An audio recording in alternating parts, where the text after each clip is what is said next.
ಇನ್ನು ಅಭಿಮಾನ್ ಸ್ಟುಡಿಯೋ ಜಾಗ ಮುಟ್ಟುಗೋಲಿಗೆ ಸರ್ಕಾರ ನಿರ್ಧಾರವನ್ನು ಮಾಡಿದೆ. ಅಭಿಮಾನ್ ಸ್ಟುಡಿಯೋ ಜಾಗ ಅರಣ್ಯ ಪ್ರದೇಶ ಎಂದು ಘೋಷಣೆ ಮಾಡಲಿಕ್ಕೆ ಸರ್ಕಾರ ಇದೀಗ ನಿರ್ಧಾರವನ್ನು ಮಾಡಿದೆ.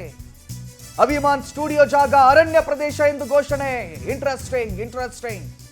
ಷರತ್ತು ಪ್ರಕಾರ 5 ವರ್ಷಗಳಲ್ಲಿ ಸ್ಟುಡಿಯೋ ನಿರ್ಮಿಸಬೇಕಿತ್ತು, ಆದರೆ ಇವರು ನಿರ್ಮಿಸಿಲ್ಲ. ಆದರೆ 20 ವರ್ಷಗಳ ಕಳೆದರೂ ಸ್ಟುಡಿಯೋ ನಿರ್ಮಾಣ ಮಾಡಿಲ್ಲ.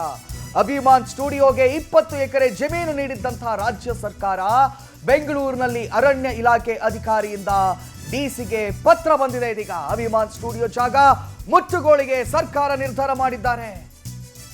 ರೀ ನಮ್ಮ ಅಜ್ಜನ್ ಜಾಗ ಕಣ್ರಿ, ನಾವು ಏನ್ ಮಾಡ್ರು ಬಿಡಲ್ಲ. ರಾತ್ರಿ ಒಬ್ಬ ಮೇರು ನಟನ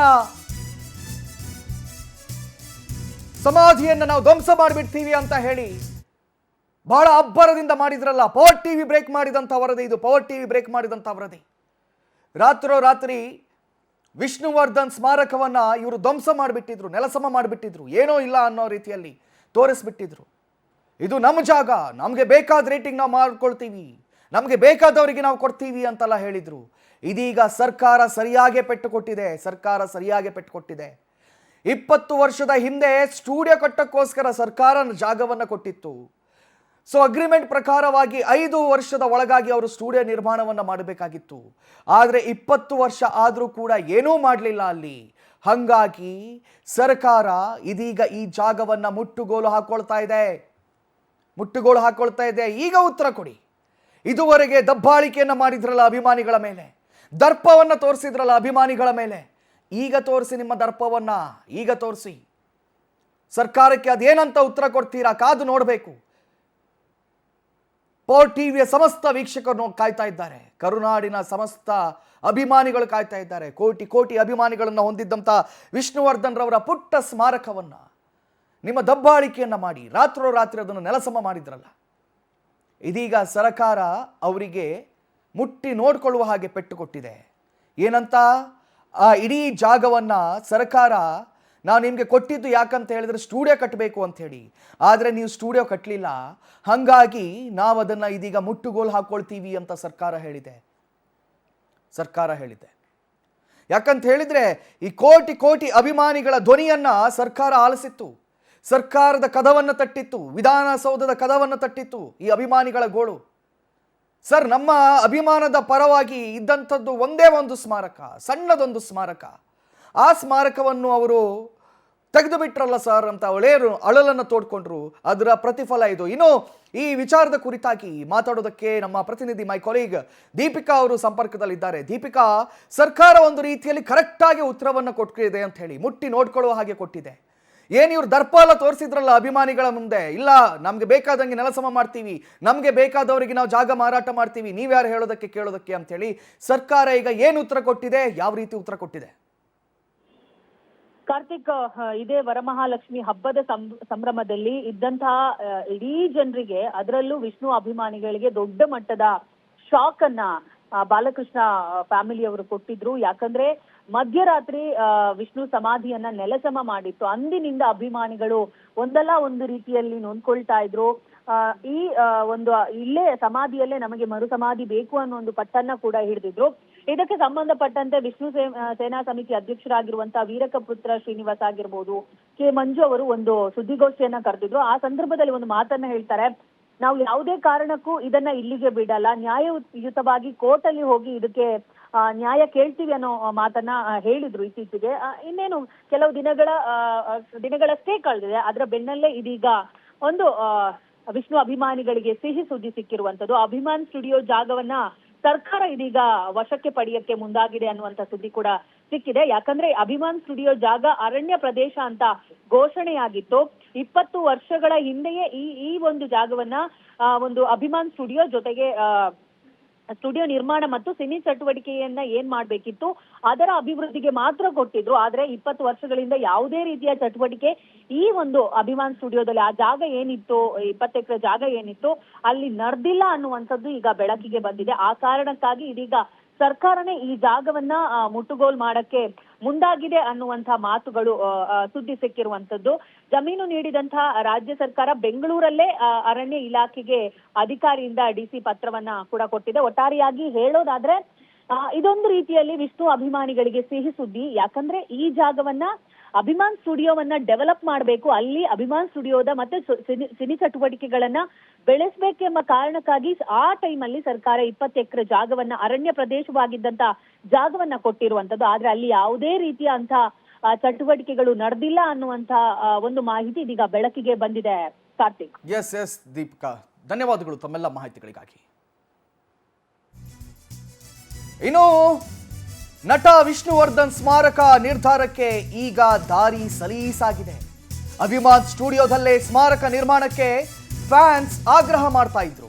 ವಿಷ್ಣು ಅಂತ್ಯ ಸಂಸ್ಕಾರ ನೆರವೇರಿಸಿದ್ದಂತಹ ಅಭಿಮಾನ್ ಸ್ಟುಡಿಯೋ ಜಾಗ ಇದೀಗ ನಿರ್ಧಾರ ಕೈಗೊಳ್ಳುವ ಅಧಿಕಾರ ರಾಜ್ಯ ಸರ್ಕಾರದ ಕೈಯಲ್ಲಿದೆ. ಇಂಟ್ರೆಸ್ಟಿಂಗ್. ಕೊನೆಗೂ ವಿಷ್ಣುವರ್ಧನ್ ಫ್ಯಾನ್ಸ್ ಆಶಯ ಈಡೇರುವ ನಿರೀಕ್ಷೆ ಎಲ್ಲರ ಕಣ್ಣೆದುರಲ್ಲೇ ಇದೆ. ಸರ್ಕಾರ ಕೊಟ್ಟ ಜಾಗವನ್ನ ಇಟ್ಕೊಂಡು ನಮ್ಮಪ್ಪ ಮಾಡಿದ ಜಾಗ, ನಮ್ಮಜ್ಜ ಮಾಡಿದ ಜಾಗ, ನೀವ್ಯಾರು ಕೇಳೋಕೆ ಅಂತ ಹೇಳಿ ದರ್ಪ ತೋರಿಸಿದವರಿಗೆ ಸರ್ಕಾರ ಉತ್ತರ ಕೊಟ್ಟಿದೆ. ಇದೀಗ ವಿಷ್ಣು ಅಭಿಮಾನಿಗಳು, ಕೋಟ್ಯಾಂತರ ಅಭಿಮಾನಿಗಳು, ಅವರ ನಿಧನದ ನಂತರ ನಿರಂತರವಾಗಿ ಒಂದು ಧ್ವನಿ ಬಂದಿತ್ತು. ಅವರನ್ನ ಎಲ್ಲಿ ಪಂಚಭೂತಗಳಲ್ಲಿ ಲೀನ ಮಾಡಲಾಯಿತೋ ಅದೇ ಸ್ಥಳದಲ್ಲಿ ಒಂದು ಸ್ಮಾರಕವನ್ನು ಕಟ್ಟಬೇಕು. ನಾವು ಭಾವನಾತ್ಮಕವಾಗಿ ಆ ಸ್ಥಳಕ್ಕೆ ಅಟ್ಯಾಚ್ ಆಗಿದ್ದೀವಿ. ಆ ದಿನ ನಮ್ಮ ಪ್ರೀತಿಯ ವಿಷ್ಣು ದಾದ ಪಂಚಭೂತಗಳಲ್ಲಿ ಲೀನ ಆಗುವುದನ್ನು ಆ ಸ್ಥಳದಲ್ಲಿ ನಿಂತು ನಾವು ನೋಡಿದ್ವಿ. ಹಾಗಾಗಿ ಅದೇ ಸ್ಥಳದಲ್ಲಿ ಸ್ಮಾರಕ ಆಗಬೇಕು ಅಂತ, ದೊಡ್ಡ ಮಟ್ಟದ ಸ್ಮಾರಕ. ಈ ಪುಟ್ಟ ನಾವು ವಿಜುವಲಲ್ಲಿ ಏನು ತೋರಿಸ್ತಾ ಇದ್ದೀವಿ, ಈ ಪುಟ್ಟ ಗುಡಿಯಲ್ಲ, ಬದಲಿಗೆ ದೊಡ್ಡ ಮಟ್ಟದ ಸ್ಮಾರಕ ಆಗಬೇಕು ಅಂತ ಹೇಳಿ ನಿರಂತರವಾಗಿ ಆ ಅಭಿಮಾನಿಗಳು ಏನು ಕೇಳ್ತಾ ಇದ್ರು ನೋಡಿ, ಅವರ ರೂಟ್ ಇದೀಗ ಸಲೀಸಾಗಿದೆ, ಕ್ಲಿಯರ್ ಆಗಿದೆ. ಯಾಕಂತ ಹೇಳಿದರೆ ಸರ್ಕಾರ ಇದನ್ನ ಮುಟ್ಟುಗೋಲು ಹಾಕೊಳ್ಳುತ್ತೆ. ಮುಟ್ಟುಗೋಲು ಹಾಕೊಂಡ ನಂತರ ಸರ್ಕಾರದ ಮನವೊಲಿಸಬೇಕಷ್ಟೇ. ಈ ದುಡ್ಡಿನ ಮದದಲ್ಲಿ ಕುಣಿದಾಡಿದವರ ಮನಸ್ಸನ್ನ ತಣಿಸುವಂತ ಯಾವುದೇ ಪ್ರಯತ್ನವನ್ನು ಇನ್ನು ಮಾಡುವ ಅಗತ್ಯ ಇಲ್ಲ. ಇವರ ಮಾತುಗಳಿಗೆ ಮಣಿಯುವ ಅವಶ್ಯಕತೆಯೂ ಇಲ್ಲ. ಕಾರಣ ಸರ್ಕಾರ ಅದನ್ನು ಮುಟ್ಟುಗೋಲು ಹಾಕುತ್ತೆ. ನೇರವಾಗಿ ಸರ್ಕಾರಕ್ಕೆ ಆ ಕೋಟ್ಯಾಂತರ ಅಭಿಮಾನಿಗಳು ಹೋಗಿ ಮನವಿಯನ್ನ ಮಾಡಿಕೊಂಡ್ರೆ ಸರ್ಕಾರ ಕಟ್ಟುವ ಸಾಧ್ಯತೆಗಳು ಹೆಚ್ಚಿವೆ. ಒಂದು ರೀತಿಯಲ್ಲಿ ರೂಟ್ ಬಹಳ ಕ್ಲಿಯರ್ ಆಗಿದೆ ಅಂತಲೇ ಹೇಳ್ಬೋದು. ಈ ನಡುವಿನಲ್ಲಿ ಅನಿರುದ್ಧ್ ಅವರು ಕೂಡ 1-2 ದಿನದ ಹಿಂದಷ್ಟೇ CM ಅವರನ್ನ ಭೇಟಿಯಾಗಿದ್ರು. ಕಾವೇರಿಯಲ್ಲಿ ಹೋಗಿ ಭೇಟಿ ಮಾಡಿದ್ರು. CM ಅವರನ್ನ ಭೇಟಿಯಾಗಿ ಚರ್ಚೆಯನ್ನು ಕೂಡ ಮಾಡಿದ್ರು. ಬಹುಶಃ ಇದೆಲ್ಲದರ ಎಫೆಕ್ಟ್ ನಿರಂತರವಾಗಿ ಒಂದು ಕಡೆಯಲ್ಲಿ ಕಿಚ್ಚ ಸುದೀಪ್ ಅವರು ಧ್ವನಿ ಎತ್ತಿದ್ರು, ಮತ್ತೊಂದು ಕಡೆಯಲ್ಲಿ ಅನಿರುದ್ಧ್ ಅವರು, ಮತ್ತೊಂದು ಕಡೆಯಲ್ಲಿ ಅವರ ಕೋಟಿ ಅಭಿಮಾನಿಗಳು, ಇವರೆಲ್ಲರೂ ಕೂಡ ಧ್ವನಿ ಎತ್ತಿದಂತಹ ಪ್ರಭಾವವಾಗಿ ಸರ್ಕಾರ ಈ ನಿರ್ಧಾರವನ್ನು ತಗೊಂಡಿದೆ ಅಂತಾನೆ ಹೇಳ್ಬಹುದು. ಇನ್ನು ಈ ವಿಚಾರದ ಕುರಿತಾಗಿ ನಿರಂತರವಾಗಿ ಇದರ ಕುರಿತಾಗಿ ಹೋರಾಟವನ್ನ ಮಾಡ್ತಾ ಇರುವಂತವರು ವಿಷ್ಣುವರ್ಧನ್ ಅವರ ಅಭಿಮಾನಿ ಸಂಘದ ಅಧ್ಯಕ್ಷರಾಗಿರ್ತಕ್ಕಂಥ ವೀರಕ್ಕ ಪುತ್ರ ಅವರು ನನ್ನ ಜೊತೆ ನೇರ ಸಂಪರ್ಕದಲ್ಲಿದ್ದಾರೆ. ಸರ್, ಇದು ಒಂದು ರೀತಿಯಲ್ಲಿ ಅಭಿಮಾನಿಗಳಿಗೆ ಸಿಕ್ಕಂತ ಗೆಲುವು ಅಂತಾನೆ ಹೇಳ್ಬೋದು ಸರ್. ಇದು ಒಂದು ರೀತಿಯಲ್ಲಿ ಗೆಲುವು. ಇದು ಇಷ್ಟು ದಿನ ಇವರೆಲ್ಲ ಏನು ದರ್ಪ ತೋರಿಸ್ತಿದ್ರಲ್ಲ, ನಾವು ನಿಮಗೆ ಬಿಟ್ಕೊಡಲ್ಲ ಜಾಗವನ್ನ, ನೀವು ಹೇಳಿದ ಅಭಿಮಾನಿಗಳಿಗೆ ನಾವು ಕಿಂಚಿತ್ತು ಬೆಲೆ ಕೊಡಲ್ಲ ಅಂತ ಹೇಳಿ, ಇದೀಗ ಸರ್ಕಾರ ಮುಟ್ಟುಗೋಲು ಹಾಕೊಳ್ತಾ ಇದೆ ಸರ್. ನೀವೇನು ಹೇಳ್ತೀರಿ? ಸರ್, ಇದು ನಾವು ಗಮನಿಸಬೇಕಾದ ವಿಷಯ ಅಂದ್ರೆ, ನಾವು ಮೊದಲಿಂದಾನು ಹೇಳ್ತಾ ಇದ್ದಿದ್ದು, ಇದು ಅಭಿಮಾನ ಸ್ಟುಡಿಯೋ ದಲ್ಲಿ ಒಂದು ಬಹಳ ದೊಡ್ಡ ಹಗರಣ ಆಗ್ತಿದೆ, ಅದನ್ನ ನೋಡಿ ಅಂತ ಸರ್ಕಾರವನ್ನ ನ್ಯಾಯಾಂಗ ತನಿಖೆಗೆ ಒತ್ತಾಯ ಮಾಡಿದ್ವಿ ಕೂಡ. ಸೊ ಆದ್ರೆ ಈಗ ಗೊತ್ತಾಗಿದೆ ಅಲ್ಲ, ಪತ್ರದಲ್ಲಿ ಕ್ಲಿಯರ್ ಆಗಿ ಮೆನ್ಷನ್ ಮಾಡಿದ್ದಾರೆ, 145 ಕೋಟಿ ಹಗರಣ. ಇದು ಸರ್ಕಾರದ ಜಾಗವನ್ನ 145 ಕೋಟಿಗೆ ಮಾರ್ಲಿಕ್ಕೆ ಬಾಲಣ್ಣನ ಕುಟುಂಬ ಒಡ್ಡಿತ್ತು ಅನ್ನುವಂತಹದ್ದೇ ಬಹಳ ಎಷ್ಟು ದೊಡ್ಡ ಸರ್ಕಾರದ ನಿಧಿಯನ್ನ ನಾವು ಕಾಪಾಡಿದೀವಿ ಅಂತಂದ್ರೆ ಅದೊಂದು ಖುಷಿ ಇದೆ. ಅದರ ಜೊತೆಗೆ ಈಗ ಸರ್ಕಾರದ ಆ ಆದೇಶದಲ್ಲಿ ವಿಷ್ಣುವರ್ಧನ್ ಅವರ ಪುಣ್ಯಭೂಮಿ ಇರುತ್ತಾ ಇಲ್ಲವ ಅನ್ನುವಂತಹ ಅಸ್ಪಷ್ಟತೆ ಇದೆ. ಅದ್ರ ಬಗ್ಗೆ ನಮ್ಗೆ ಇನ್ನೂ ಗೊಂದಲ ಇದೆ. ಬಟ್ ಇಷ್ಟು ದೊಡ್ಡದ ಒಂದು ಹಗರಣ ಬಯಲಿಗೆ ಬಂತಲ್ಲ ವಿಷ್ಣುವರ್ಧನ್ ಅವರ ಮೂಲಕ, ಅದೊಂದು ಇದು ಯಾವುದೋ ಒಂದು ಸಿನಿಮಾ ತರದ್ದೇ ನನಗೆ ಅನಿಸ್ತಿದೆ ಸರ್. ಸಿನಿಮಾದಲ್ಲಿ ಯಾವುದೇ ಒಂದು ಪಾತ್ರ ಆಕಸ್ಮಿಕವಾಗಿ ಯಾವುದೋ ಒಂದು ಘಟನೆಯಲ್ಲಿ ಇನ್ವಾಲ್ವ್ ಆಗಿ ಅಲ್ಲಿಂದ ಒಂದು ಹಗರಣ ಈಚೆ ಬರುತ್ತಲ್ಲ, ಹಾಗೆ ವಿಷ್ಣುವರ್ಧನ್ ಅವರ ನೆಲಸಮದ ಮೂಲಕ ಇಷ್ಟು ದೊಡ್ಡ ಹಗರಣ ಬಂದಿದೆ. ನಾವೆಲ್ಲರೂ ಈ ಹಗರಣದ ಬಗ್ಗೆ ಮಾತನಾಡಬೇಕು ಅಂತ ನಾನು ಈ ಸಂದರ್ಭದಲ್ಲಿ ಒತ್ತಾಯಿಸ್ತಾ ಇದ್ದೀನಿ ಸರ್. ಖಂಡಿತವಾಗಿಯೂ ಧನ್ಯವಾದಗಳು ಸರ್ ತಮ್ಮೆಲ್ಲ ಮಾಹಿತಿಗಳಿಗಾಗಿ. ವೀರಕಪುತ್ರ ಶ್ರೀನಿವಾಸ್ ಅವರು ಮಾತಾಡ್ತಾ ಹೇಳಿದ್ರು, ಇದೊಂದು ದೊಡ್ಡ ಹಗರಣ ಬಯಲಿಗೆ ಬಂತು ಅಂತ ಹೇಳಿ. ದೊಡ್ಡ ಹಗರಣ ಬಯಲಿಗೆ ಬಂತು. ಇವರೇನ್ ನಾಟಕ ಆಡಿದ್ರಲ್ಲ, ಇದು ನಮ್ಮ ಜಾಗ, ನಾವು ಖರೀದಿಸಿದಂಥ ಜಾಗ, ಇದೆಲ್ಲವೂ ಕೂಡ ಸುಳ್ಳು. ಬದಲಿಗೆ ಇದು ಸರ್ಕಾರ ಕೊಟ್ಟಂತಹ ಜಾಗ. 20 ವರ್ಷದ ಹಿಂದೆ ಸ್ಟುಡಿಯೋ ಕಟ್ಟಿ ಅಂತ ಹೇಳಿ ಸರ್ಕಾರ ಕೊಟ್ಟ ಜಾಗ ಇದು. ಇದರಲ್ಲಿ 5 ವರ್ಷದಲ್ಲಿ ಸ್ಟುಡಿಯೋ ನಿರ್ಮಾಣ ಮಾಡಬೇಕಾಗಿತ್ತು. ಆದರೆ ಸ್ಟುಡಿಯೋ ನಿರ್ಮಾಣವನ್ನು ಮಾಡದೆ ದುಡ್ಡಿನ ಆಸೆಗೆ, ದುರಾಸೆಗೆ ಅದನ್ನು ಬೇರೆ ರೀತಿಯಲ್ಲಿ ಕಮರ್ಷಿಯಲ್ ಆಗಿ ಬಳಸ್ಕೊಳ್ಳೋಕ್ಕೆ ಹೊರಟರು. ಅದರಲ್ಲಿ ಮಾಲ್ ನಿರ್ಮಾಣಕ್ಕೆ ಹೊರಟರು, ಅದನ್ನು ಬೇರೆಯವರಿಗೆ ಸೇಲ್ ಮಾಡಕ್ಕೆ ಹೊರಟರು. ಕೋಟ್ಯಾಂತರ ಅಭಿಮಾನಿಗಳ ಭಾವನೆಗಳಿಗೆ ನಾವು ಕಿಂಚಿತ್ತು ಬೆಲೆ ಕೊಡಲ್ಲ ಅಂತ ಹೇಳಿ ಆ ಇದ್ದಂಥ ಪುಟ್ಟ ಸ್ಮಾರಕವನ್ನು ರಾತ್ರೋರಾತ್ರಿ ಧ್ವಂಸ ಮಾಡಿದ್ರು. ನಮಗೆ ಹೆಮ್ಮೆ ಇದೆ. ಯಾಕಂತ ಹೇಳಿದರೆ ನಿರಂತರವಾಗಿ ಅಭಿಮಾನಿಗಳ ಪರವಾಗಿ ನಿಂತಿದ್ದು ಯಾರು ಅಂತ ಕೇಳಿದರೆ ನಿಮ್ಮ ಪವರ್ ಟಿವಿ, ನಿಮ್ಮ ಪವರ್ ಟಿವಿ. ಈ ಸುದ್ದಿಯನ್ನು ಮೊದಲಿಗೆ ಬ್ರೇಕ್ ಮಾಡಿದ್ದು ನಿಮ್ಮ ಪವರ್ ಟಿವಿ. ಅಭಿಮಾನಿಗಳ ಜೊತೆಯಲ್ಲಿ ನಿಂತದ್ದು ಅಂದಿನಿಂದ ಇಂದಿನವರೆಗೆ ನಿಮ್ಮ ಪವರ್ ಟಿವಿ. ಇಲ್ಲ, ಅದೇ ಜಾಗದಲ್ಲಿ ಸ್ಮಾರಕ ಆಗಬೇಕು, ಎಲ್ಲಿ ಅವರ ಸ್ಮಾರಕ ಇದೆಯೋ, ಎಲ್ಲಿ ಅವರು ಪಂಚಭೂತಗಳಲ್ಲಿ ಲೀನನಾದರು ಅದೇ ಸ್ಥಳದಲ್ಲಿ ಸ್ಮಾರಕ ಆಗಬೇಕು ಅಂತ ಹೇಳಿ ಅಭಿಮಾನಿಗಳ ಜೊತೆಯಲ್ಲಿ ನೇರವಾಗಿ ದಿಟ್ಟವಾಗಿ ಧ್ವನಿ ಸೇರಿಸಿದ್ದು ಪವರ್ ಟಿವಿ ಅನ್ನುವಂಥ ಹೆಮ್ಮೆ ನಮಗಿದೆ. ಕೋಟ್ಯಾಂತರ ಅಭಿಮಾನಿಗಳ ಭಾವನೆ ಕಂಡ್ರಿ ಅದು. ಅವರು ಬೇರೆ ಏನು ಕೇಳ್ತಾ ಇಲ್ಲ, ಬೇರೆ ಏನನ್ನು ಕೇಳ್ತಾ ಇಲ್ಲ. ಒಂದು 5/10 ಜಾಗ ಕೊಡಿ, ಅದರಲ್ಲಿ ಒಂದು ಸ್ಮಾರಕವನ್ನು ನಾವು ಕಟ್ಟಬೇಕು. ಎಲ್ಲ ಮೇರು ನಟರಿಗಿದೆ, ಅಣ್ಣವರಿಗಿದೆ, ಅಪ್ಪು ಅವರಿಗಿದೆ, ಅಂಬರೀಷ್ ಅವರಿಗಿದೆ. ಆದರೆ ನಮ್ಮ ವಿಷ್ಣುದಾದಾಗಿಲ್ಲ. ನಮಗೊಂದಿಷ್ಟು ಜಾಗ ಕೊಡಿ, ನಾವು ಬೇರೆ ಏನನ್ನು ಕೇಳಲ್ಲ. ಅಲ್ಲಿ ಒಂದು ಸ್ಮಾರಕವನ್ನು ಮಾಡಿಕೊಂಡು, ಪುಟ್ಟದೊಂದು ಸ್ಮಾರಕವನ್ನು ಮಾಡಿಕೊಂಡು ನಾವು ನಿತ್ಯವೂ ಬಂದು ಅವರ ಸ್ಮರಣೆಯನ್ನು ಮಾಡ್ತೀವಿ.